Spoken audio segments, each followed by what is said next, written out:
옛날부터 계획이 있었죠. 하나님의 계획 속에서 우리가 이 땅에 태어나게 된 줄 믿습니다. 아멘. 힘은 어디서 옵니까? 힘은 어디서 와요? 에너지. 사랑에서 오죠. 또 힘은 어디서 옵니까? 말씀에서 오고. 또 힘은 어디서 옵니까? 찬송에서도 오고. 힘은 기쁨에서 옵니다. 우리가 조금 전에 부른 찬송가 주의 사랑 비출 때에 기쁨 오네. 그 기쁨 어디서 온다고요? 하나님의 사랑에서 옵니다. 사랑. 하나님의 사랑 속에서 기쁨이 오는 거예요. 여러분 기쁨이라고 하는 걸 영어로 표현하면 joy라고 하는 표현을 씁니다. joy는 J-O-Y입니다. J는 지저스입니다. 첫째는 예수님으로부터 기쁨을 얻어야 기뻐할 수 있습니다. 이 참된 기쁨은 예수님께로부터 온다는 것이죠. 그 다음에 joy, O는 others. 그 기쁨을 다른 사람에게 나눌 때 기쁨이 온다고 하는 것이 세 번째는 yourself. 내 자신에게 기쁨이 온다고 하는 것입니다. 우리 기쁨이 순서가 있어요. 오는 게. 첫째는 하나님의 사랑, 예수님의 사랑, 성령님의 사랑입니다. 주의 사랑이 비칠 때 뭐가 온다고요? 기쁨이 오는 기쁨이. 기쁨은 어디서부터 온다고요? 예수님으로부터 오는 예수님으로부터. 이 예수님이 기쁨의 원천입니다. 기쁨의 근원이 예수님이라고 하는 거죠. 예수님에게 기쁨을 얻어야 진정한 기쁨을 얻을 수 있다고 하는 거예요. 그 기쁨을 받아서 이웃에게 나누는 것입니다. 야더스.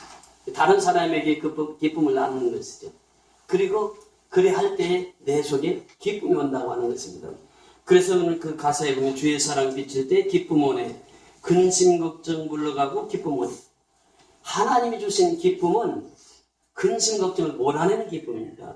여러분 내가 근심하고 걱정한다고 해서 해결되는 게 아무것도 없거든요. 그런데 주님 앞에 기뻐하면 그 근심이 사라지는 거예요. 염려가 사라지는 거예요. 물러가는 것이에요.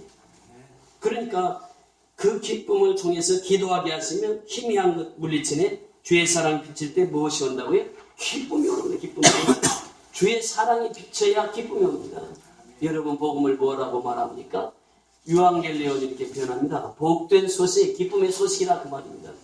복음을 받으면 기쁨이 있어요. 그러니까 그 복음의 핵심이 무엇입니까? 예수님이 나의 죄를 위해서 죽으시고 사흘 만에 부활하셨다. 그것이 능력이라. 지난주에 설교 제목이 무엇입니까? 부활의 능력이에요. 능력이 뭐예요? 힘이란 말이에요. 에너지란 말이죠. 그것이 파워예요. 그것이 드나미스라고 해요. 헬라어는 드나미스예요. 그 능력이 어디서부터 오느냐? 예수님이 죽으신 것 그리고 부활하신 것 여기서부터 능력이 온단 말이죠. 그것이 뭐냐? 복음이라고 이렇게 말합니다. 유앙겔리온 복된 소식이라고 이렇게 말해요. 그러니까 기쁨의 원천은 복음으로부터 오는 것입니다. 복음이 누구예요? 예수란 말이에요. 예수. 그러니까 우리가 이 교회에 나왔습니다. 교회는 누가 충만한 것이? 예수가 충만한 것이요. 교회 건물이 잘 되어 있고 뭐 권사가 있고 장로가 있고 집사가 있고 이런 교회도 중요하지만 더 중요한 건 교회 안에 누가 충만해야 된다고요? 예수가 충만해야 돼요. 이것이 교회의 진정한 교회의 모습입니다. 오늘 이 교회에 대해서 말씀을 나누려고 해요. 자, 보시면 이 기쁨이라고 하는 것은 바로 예수님으로부터 오는 것입니다. 그래서 오늘 본문 19절, 20절 전에 19절에 보면 그의 힘의 위력으로 역사하심을 따라 믿는 우리에게 베푸신 능력이 지극히 크심이 어떠한 것을 너희로 알게 하시기를 구하노라. 지극히 크신 능력이 뭐냐? 20절 오늘 본문 같이 보십니다. 시작. 그의 능력이 그리스도 안에서 역사하사 죽은 자들 가운데서 다시 살리시고 하늘에서 자기의 오른편에 앉히사. 죽은 자 가운데서 이렇게 표현합니다. 죽은 자 가운데서 다시 살리기 위해서 누가 이 땅에 오셨어요? 예수님이 오셨단 말이죠. 2000년 전에 그 예수님이 어떻게 하셨습니까? 십자가에 죽으셨다라는 것이에요. 누구의 죄를 위해서? 내 죄를 위해서 죽으셨어요. 이것이 능력이라 그 말입니다. 그 능력은 어디서부터 오느냐? 예수님이 십자가의 죽음에서부터 온다고 합니다. 십자가의 사랑에서부터 온다고 하는 것입니다. 그래서 줄이 이 집에 보면은 1000번을 불러도 저는 이 가사를 들을 때마다 너무너무 은혜가 되는 거예요. 그 가사에 보면 1000번을 불러도 내 눈에는 눈물이 멈추지 않는 것은 십자가의 그 사랑, 십자가의 그 사랑이에요. 1000번을 불러도 십자가의 그 사랑은 내 눈에서 눈물이 멈추지 않는 거예요. 이것이 바로 십자가의 사랑입니다. 나를 살리려 지신 그 십자가 모든 물과 피 나의 더러운 죄 씻으셨네. 그러니까 모든 물과 피 나의 더러운 죄를 다 씻으신 그 십자가입니다. 이 십자가의 사랑이, 그 십자가의 사랑이 능력이 있다고 하는 것이, 나를 향한 그 사랑, 생명을 내어주사, 예수님이 십자가에 죽으시사 그 말이, 영원한 생명을 내게 주심을 감사해. 예수님이 나의 죄를 십자가에 죽으셨기 때문에 나는 그 생명 얻은, 영원한 생명을 얻은 것을 감사하고 있습니다. 1000번을 불러도 내 눈에는 눈물이 멈추지 않는 것은, 1000번을 불러도 내 눈에서 눈물이 멈추지 않아요. 그 십자가의 사랑이에요. 십자가의 사랑. 십자가의 사랑만큼 위대한 것이 없습니다. 십자가의 능력만큼 위대한 것이 없단 말이에요. 죄에서 자유를 얻게 하면 무슨 능력이에요? 보혈의 능력이에요. 예수의 피의 능력이란 말이에요. 십자가의 능력이란 말이에요. 십자가의 능력보다 더 큰 능력이 없단 말이죠. 그래서 그는 고백하는 거예요. 십자가의 그 사랑, 나를 살리려 하는 하늘 보좌를 버리신, 나를 사랑하신 그분이 누구예요? 그분이 누구예요? 그분이 누구예요? 그분이 누구냐고요? 예수라고 하는 예수. 왜 제 목소리도 더 작고? 그분이 누구예요? 예수라고 하는 예수. 예수의 능력입니다. 보혈의 능력이에요.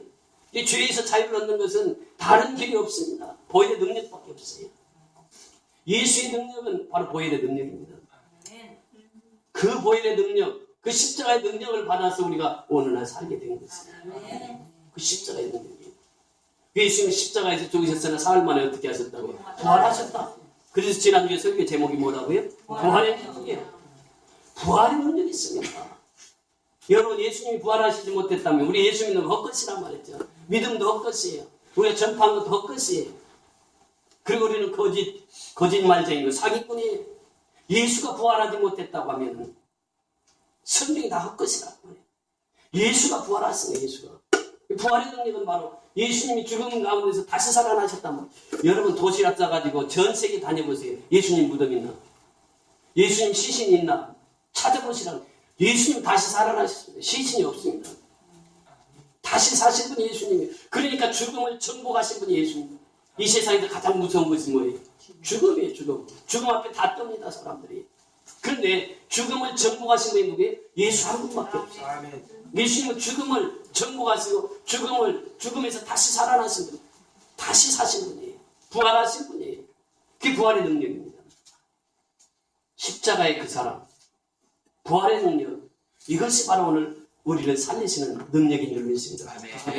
십자가의 능력, 부활의 능력이 있기 때문에 힘있게 신앙생활을 하는 것이에요. 정말 십자가의 사랑, 부활의 능력이 없다면 우리는 하나님을 진실되게 믿지 못하는 것이에요. 그 사랑을 힘입어 우리는 능력 있는 삶을 살아가게 되는 줄 믿습니다. 그래서 오늘 말씀에 그의 능력이 그리스도 안에서 역사하사 죽은 자들 가운데서 다시 살리시고 하늘에서 어디에? 자기의 어디에? 앉히사. 오른편에 앉히사. 오른편. 그리고 오른편은 무엇을 말하고 있습니까? 첫째는 상속권을 말합니다. 오른편에 있는 자들이 영원한 상속을 받거든요. 그 마태복음 24장에 나오더니 그 예수님께서 재림의 비유를 통해서 말씀하실 때 오른편에 있는 양과 왼편에 있는 염소에 대한 비유를 합니다. 오른편이라고 하는 건 상속, 하나님 나라를 상속받을 수 있는 권리가 있는 사람이 오른편에 있는 사람이에요. 자, 오른편에 있다고 하는 것은 또 무슨 의미를 말하고 있느냐? 오른편에 있다고 하는 것은 상속뿐만 아니라 오른편에 있는 사람들은 모든 통치권이 그에게 주어진다고 하는 것입니다. 여러분, 세상을 누가 통치합니까? 누가 통치해요? 하나님이 통치하고 또 하나님은 누구를 통해서 세상을 통치하게 하십니까? 하나님을 믿는 자들입니다. 여러분, 창세기 1장 28절에 보면 뭐라고 말씀하십니까? 하나님께서 자기의 형상대로 사람을 만드시고 그 사람들에게 무엇을 주시고? 무엇을 주시고? 복을 주시고 복을 주시고 생육하고 번성하라, 땅에 충만하라, 땅을 정복하라, 땅을 다스리라. 다스림 통치권을 누구에게 주셨어요? 복받은 사람이에요. 복받은 사람이 누구입니까? 예수를 믿는 사람이 복받은 사람이에요. 이 사람들에게 통치권을 주셨어요. 그 오른편에 있는 사람은 그 통치권을 행사하는 사람이에요. 그 통치권은 만물을 다스릴 수 있는 통치권입니다. 그 통치권을 누구에게 주셨다고요? 예수 믿는 우리에게 주셨다고요. 나에게 주셨어, 그 통치권을. 그러니까 우리는 그 오른편에 있는 자들, 상속권이 있을 뿐만 아니라 무엇도 있다고요? 통치권도 있어요. 그러면서 그 오른편에 있는 사람은 무슨 능력이 있습니까? 구원의 능력이 있다고요. 우리가 구원의 능력은 누구에게 있다고 그랬습니까? 하나님께. 천적인 하나님께 있습니다. 너희가 그네를 인하여 믿음으로 말미암아 구원을 얻었나 이것이 너희에게서 나는 것이 아니요 하나님에게로서 나는 것이. 그러니까 구원의 능력은 하나님께만 있습니다. 하나님만이 구원하실 수 있어요. 그런데 오른편이라고 하는 그 말 속에는 구원의 능력이 있단 말이에요. 통치권이 있어요. 그리고 상속권이 있단 말이죠. 이것이 오른편의 이 표현입니다. 자, 보세요. 오늘 20절 다시 보십니다. 그의 능력이 그리스도 안에서 역사하사 죽은 자들 가운데서 다시 살리시고 하늘에서 자기의 오른편에 앉히사 이렇게 표현합니다. 자, 21절 다 같이 있습니다. 21절 시작. 모든 통치와 권세와 능력과 주권과 이 세상뿐만 아니라 오는 세상에 일컫는 모든 이름을 뛰어나게 하시고. 자, 보세요. 모든 통치권자들이 있어요. 세상에 대통령들이 다 있습니다. 나라마다 통치권자들이 있어요. 권세자들이 있습니다. 또 능력이 있습니다. 주권이 있습니다. 그러면서 이 세상뿐만 아니라 오는 세상, 이 세상은 지금 우리가 살고 있는 세상이요. 오는 세상은 어떤 세상입니까? 예수님이 재림하시고 새하늘과 새 땅이 펼쳐져서 우리가 영원한 세계에 들어가 그 나라, 다시 오실 그 나라, 예수님이 재림하시는 그 나라, 재림하시면 우리에게 주어질 그 나라, 그 나라까지 통틀어서 통치권과 권세와 능력과 주권, 이 모든 것보다 뛰어나신 이름이 있는데 그 이름이 누구라고요? 예수란 말이에요. 예수의 이름은요, 모든 통치권보다, 주권보다, 여기 나오고 있는 권세, 능력, 주권, 이 모든 것보다, 이 세상뿐만 아니라 오는 세대까지 다 합쳐서 예수의 이름보다 뛰어난 것이 없더라고요. 예수의 이름보다 뛰어난 것이 없더라고요. 자, 그래서 일컫는 모든 이름 위에 뛰어나게 하시고 예수의 이름이 뛰어나게 하시고. 여러분 보세요. 사도행전 3장에 가면 어떤 사건이 나옵니까? 안진뱅이 일으킨 사건이 나오죠. 성전 미문에 안진뱅이가 나면서부터 있었단 말이죠. 40년 동안 이 안진뱅이 생활했던 사람이요. 그런데 이 성전에서 왜 그걸 했을까요? 교회 다니는 사람은 그래도 착해. 세상 사람들 비하면 그렇잖아.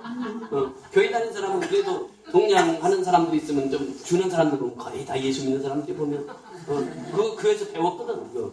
그러니까 주는 거예요. 그러니까 성전 앞에서 그렇게 거지 생활을 했어요. 그러니까 자기 혼자 올 수가 없어요. 누군가가 업어다 줘야 돼요. 업어다 줘야 이제 성전 미문에서 동양을 하는 거예요. 그렇게 살고 있었단 말이죠.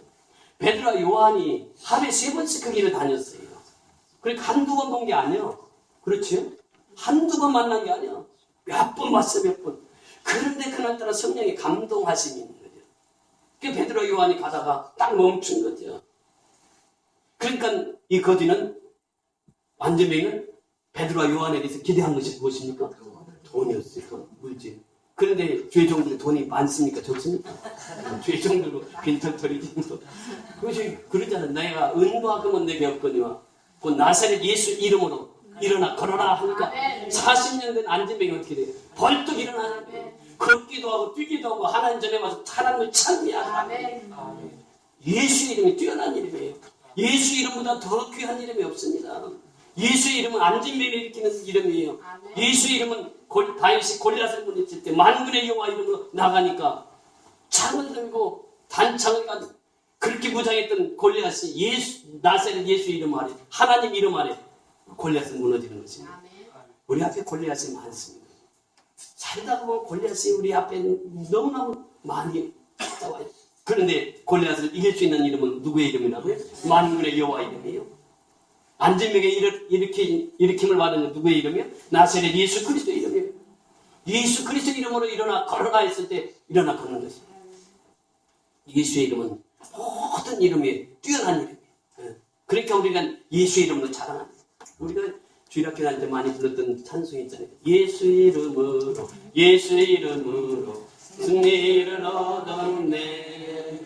예수 이름으로 승리를 얻었네. 예수 이름으로 나아갈 때 누가 우리 앞에 서리요. 예수 이름으로 나아갈 때 승리를 얻었네. 그것이 사실. 우리가 그 사실로 믿고 우리가 부른 찬송 아니에요. 그렇다면 우리 삶의 현실에서도 사실적으로 예수의 이름이 병든 자를 치료하시고 예수의 이름은 죽은 자도 살리시고 예수의 이름은 골략도 물리치는 거예요. 우리 앞에 어떠한 권리의 것이 나타난다 할지라도 만군의 여호와 이름으로 나가기만 하면 되는 거예요. 예수의 이름으로 나가기만 하면 되는 거예요. 그래서 예수의 이름을 최고로 높여주셨단 말이죠. 성경 한번 보세요. 빌립보서 2장입니다. 바울 사도는 어떻게 고백하고 있는지. 빌립보서 2장, 에베소서 뒤에 바로 빌립보서 나오죠. 빌립보서 2장 5절부터 같이 봐요. 5절부터 10절까지. 빌립보서 2장 5절부터 11절까지 보십니다. 5절부터 11절까지 다 찾으셨으면 아멘. 같이 봉독하시면 너희 안에 이 마음보다 그리스도 예수의 마음이니 그는 근본 하나님의 본체시나 하나님과 동등됨을 취할 것으로 여기지 아니하시고 오히려 자기를 비워 주의 적체를 가지사 사람들과 맞춰주셨고 사람의 모양으로 나타나사 자기를 낮추시고 죽기까지 복종하셨으니 그 십자가에 죽으십니다. 이러므로 하나님이 그를 지극히 높여 모든 이름에 뛰어난 이름을 주사 하늘에 있는 자들과 땅에 있는 자들과 땅 아래에 있는 자들로 모든 무릎을 예수의 이름에 꿇게 하시고 모든 입으로 예수 그리스도를 주하시나요 하나님 아버지께 영광을 돌리게 하셨느니라. 아멘. 예수의 마음이 예수님은 하나님과 동등된 분입니다. 하나님과 예수님은 동격이에요. 예수님은 창세 이전부터 계셨던 분입니다. 천지를 창조하실 때 이미 예수님이 존재하셨어요. 성령님이 존재하셨어요. 그래서 우리가 창세기 1장 1절에 보면 태초에 하나님이, 여기서 하나님 엘로힘이 나오는 복수의 하나님, 성부 하나님, 성자 하나님, 성령의 하나님을 말하는 거지. 성부, 성자, 성령의 하나님이 태초에 천지를 창조하셨습니다.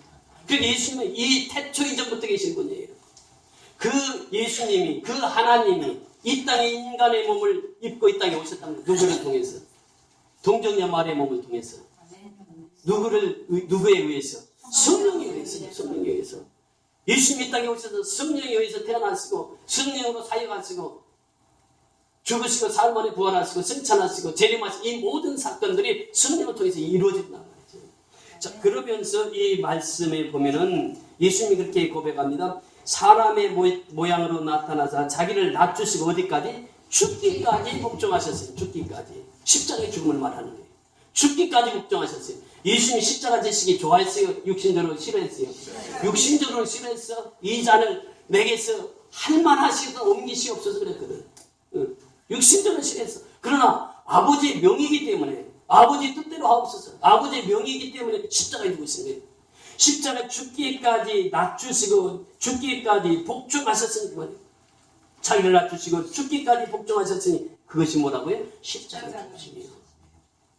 그러면서 9절에 보면 이름으로 하나님이 그를 지극히 높여 누가 지극히 높였다고? 하나님이 그 이름을 지극히 높여 모든 이름 위에 뛰어난 이름을 주사 그 예수의 이름보다 더 귀한 이름이 없다. 예수의 이름이 세상에서 최고의 이름이요. 하나님 그렇게 지극히 높이신 거예요. 최고의 이름으로. 그래서 예수의 이름은 하늘에 있는 자들과 땅에 있는 자들 그리고 땅 아래에 있는 자들까지 땅 속에 있는 자들까지도 다 예수의 이름 앞에는 무릎을 꿇게 해줬단 말이죠. 예수는 왕입니다. 만왕의 왕 되시는 분이 예수님이야. 그러니까 예수 앞에는 다 무릎 꿇어야 돼요. 우리 교회에서 기도할 때 무릎 꿇고 기도하는 게 좋아. 의자 없었으면 좋겠었던 때는 무릎 꿇고 다 예배드리고 이게 진짜 예배거든. 예수님 앞에나 무릎 꿇어야 돼. 목사, 장로 다 무릎 꿇어야 돼. 누구 앞에? 예수님 앞에 무릎 꿇어야 돼. 예수님 앞에는 무릎 꿇는 거예요.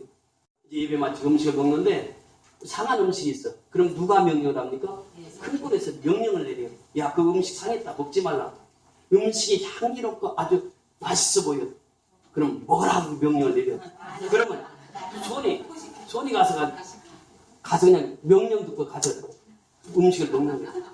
몸은 머리와 불가분의 관계입니다. 뗄래야 뗄 수 없는 거예요.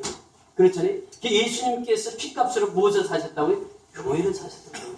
교회의 머리는 누구라고요? 예수라고요. 예수가 교회의 머리.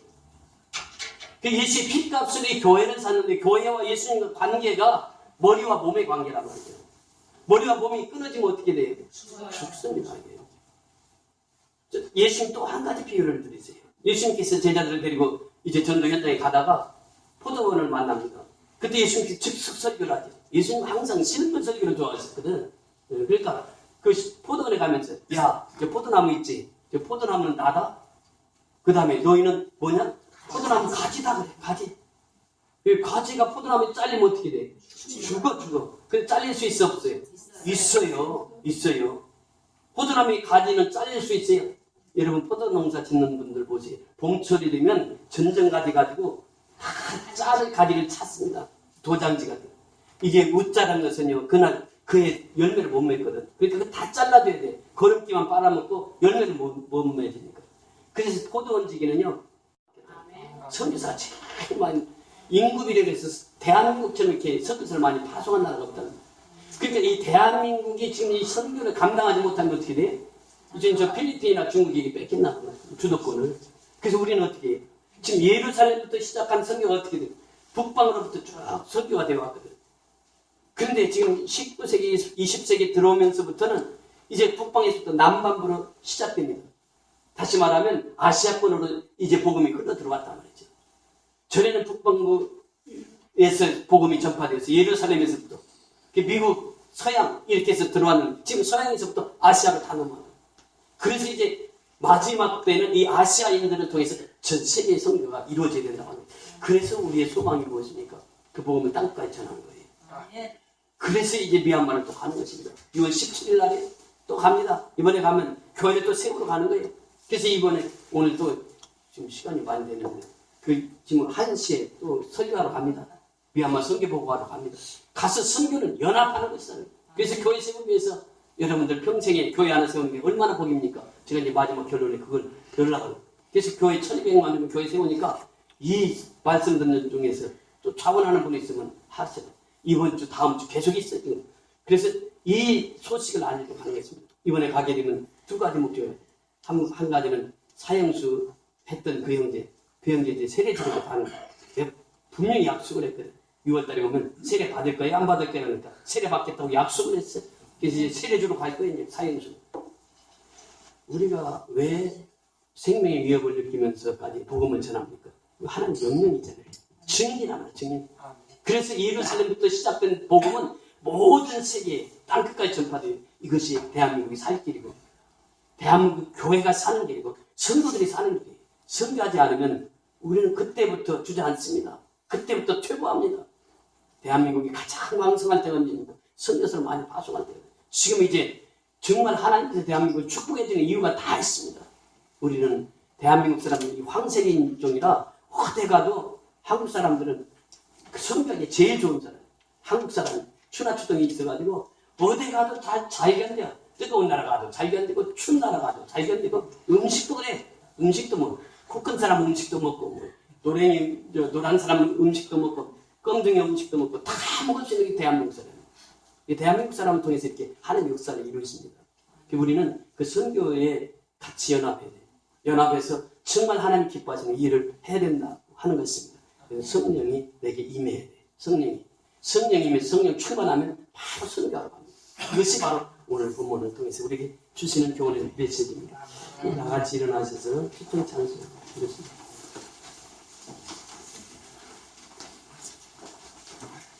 259장